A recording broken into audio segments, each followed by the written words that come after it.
中国有9.4亿的人月收入低于2000，中国最穷的20%，人均可支配收入每年7800，一个月600%，20%2.8亿。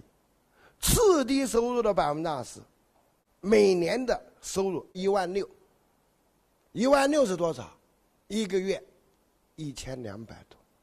这40%的群体，他的收入的平均不到什么呀？1000。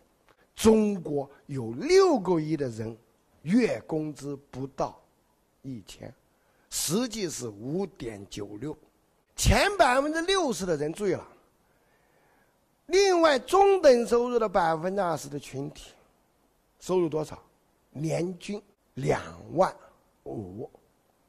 也就是说，注意了，这前60%的人的平均是不到2000的，这就9.6亿人，实际是9.4。